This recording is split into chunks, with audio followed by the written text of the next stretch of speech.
The decision has been made. Today's Champions League final against Stoke is going to be our final game in European football. We've got a chance to win the Champions League for the third year in a row, but regardless of what happens, we're off and continuing this adventure elsewhere straight after this game.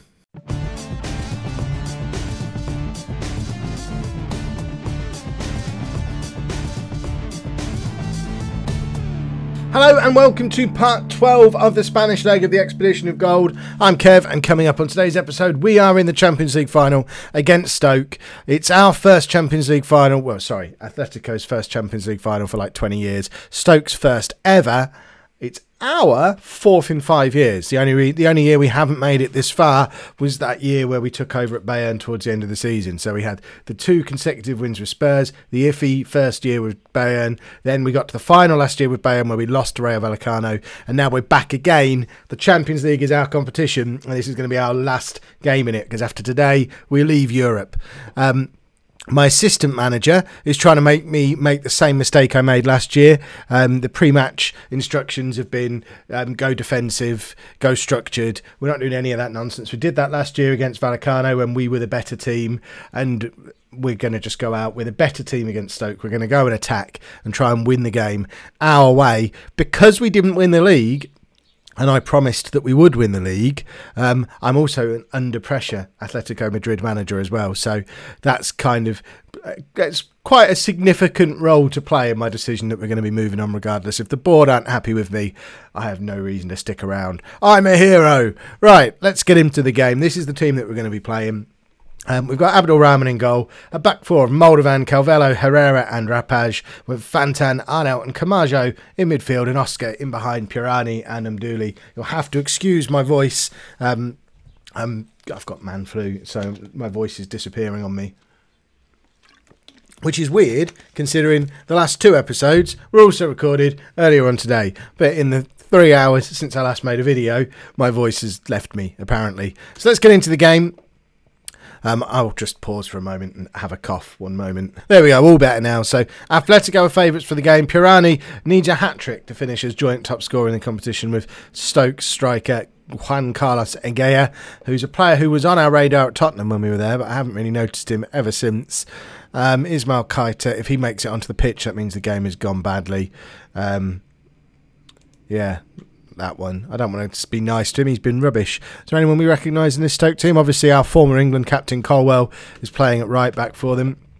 He was replaced by James Burgess, though, for this season with England. So he might have a point to prove to me. But then he's coming to wherever the Confederations Cup is with me in a few weeks' time. So he needs to be nice. If he messes this up for me, I'm not taking him to Confederations Cup. And Stoke have just hit the frame of the goal. 14 minutes on the clock. It's their first shot of the game, and it's a pretty tasty free kick. But 15 minutes in, we've had more of the possession, more of the chances, and hopefully that can continue in that vein. That's not the Vukotic guy we had at Bayern in their midfield, is it? I don't think it is. I don't even think it said Vukotic. We'll have a look at it in a second. Pirani's in, and I mean, he's determined to be a villain on this save. He got sent off and cost us the La Liga. The La Liga. Brilliant use of language there, Kev. And now he's missed an absolute sitter in the Champions League final, and Rahman makes a good save to deny again, and that's both teams have now had a clear-cut chance. It's Vidovic or something. Yeah, so he's not the guy that we've had before. And that's another good save from Abdelrahman. And we need to be a little bit wary. In the 5 or 6 minutes since that 15-minute mark, Stoke have suddenly had a whole load of chances and have started to control possession a little bit more. So we need to be a little bit careful that we don't go giving them a goal just before half-time. In fact, it would be rather pleasant if we could grab a goal for ourselves just before half-time. Mdouli's still not playing well. I don't know what's been wrong with him these last few weeks. He's finished as La Liga top scorer this year, but hasn't had a good game in 5 or 6 games now. And just before half-time, just as we said, we didn't want it to happen. We've gone a goal down. And this is going to be such an anticlimactic way to leave European football. If we leave with our tail between our legs. I mean, there's every chance I could get fired if we lose this game. I'm under pressure because I promised La Liga and we haven't won it. I also promised we'd win the Champions League. If we miss out on this as well, and I know we're missing out on both of them by the smallest of margins, but I made a lot of big promises. I've spent a lot of money.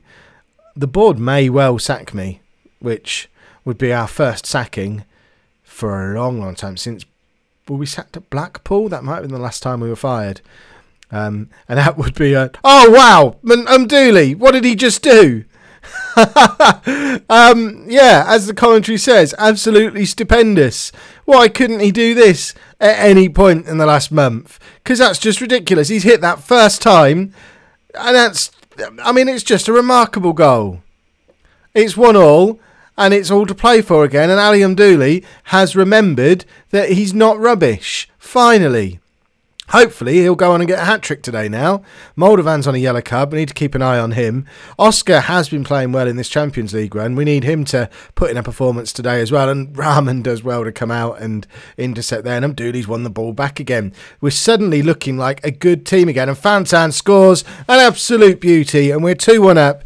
And for the first time in half a dozen games, we look like us again. This is the Atlético Madrid that had been playing so well since Christmas, that had got us into the position where we look like we might just be able to win La Liga after a poor start to the season.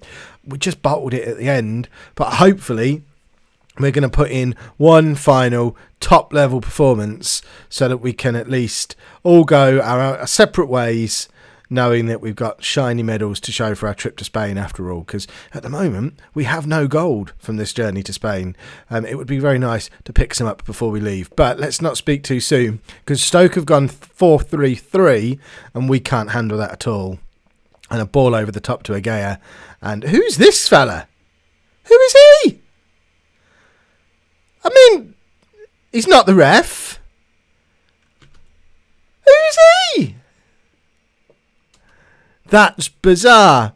A weird random man in a white kit just running around on the pitch. That's got to be a disallowed goal. You can't just have random men in white kits running around on the pitch as goals go in. If we don't end up winning this game, that's because we've been absolutely robbed by some guy invading the pitch. I've never seen that before. I realise it was probably some kind of glitch. But even so, I'm putting this down to pitch invasion if we end up not winning. Oscar to Dooley, and it's 3-2. And let's look out for the phantom random man in the white kit running around on the pitch. Alexa's getting involved now as well. I don't know why she's piping up. This isn't a wrestling video. That's usually when she has her say. There's no weird white... There's no one in white kits. The linesmen are all in yellow kits. There is nobody who should be running around on that pitch in a white shirt. I just don't understand who that was. And now it's 3-3. I mean, this is... It's the open, free-scoring, free-flowing game we kind of set up for with our tactical decisions. But it would be nice for us to stop conceding goals whilst still scoring them. And that, I mean, Abdul Rahman, he's had a great season, but probably could have done a little bit better there. As we said when we first arrived, short sleeve shirts on goalkeepers, it's always going to be a little bit iffy, and I think his sleeves cost him there. But Dooley can't find his man, but it does make its way to Arnott, and now Fantan and Pierini. Dooley, Oscar can't get a shot away, and Stoker on the attack again. We need to get a tackle in, and we do, and Dooley's chasing him down but can't win the ball back, and it's totally end-to-end stuff at the moment. And Abdul Rahman collects. Perhaps he's put on a pair of proper sleeves. And this is the most end-to-end Champions League final you could ever hope to see. Pierani, whatever his stupid name is. What a joke. Let's get him off. Bobby Drake, you're in. You're just as useless as he is, Bobby Drake. It shows how paper-thin squad. But Fantan makes it 4-3 with 9 minutes to go. We're not going to go counter-attacking. We're not going to go defensive. Decisions like that have cost us time and time again over the last 26, 27 seasons, however long this save has been now. We're just going to keep doing what we do. And if Stoke score again, we didn't deserve to win on the day. But fingers crossed, as they push on, we'll push right back. And we're just as likely to grab a fifth as they are to get a fourth. And we've got the corner. And we've got a penalty with a minute to go, and Jens Arnott has a chance to score this penalty and win us the Champions League. Come on, don't miss it, you moron. For goodness sake, don't call players a moron before they take the penalty. It gets to them. They get all sensitive. And now we've got 30 seconds just to survive, and Bobby Drake draws a foul out on that left wing, and surely that's that now. And Stoke are lumping clear, but ridiculously, with 20 seconds to go in the Champions League final, didn't have a player forward to clear to, and we have won the Champions League. It's our third Champions League win of the save. Atletico's first for 20 odd years. Our trip to Spain hasn't been a complete waste of time. Who's keen? Apparently he likes me. Have the board decided they like me yet? If the board have said I'm doing all right, then we might stick around and go back to the result. See, they're satisfied again now. They weren't satisfied before. No, we're still going to resign, I think. I should do let's do the third poll.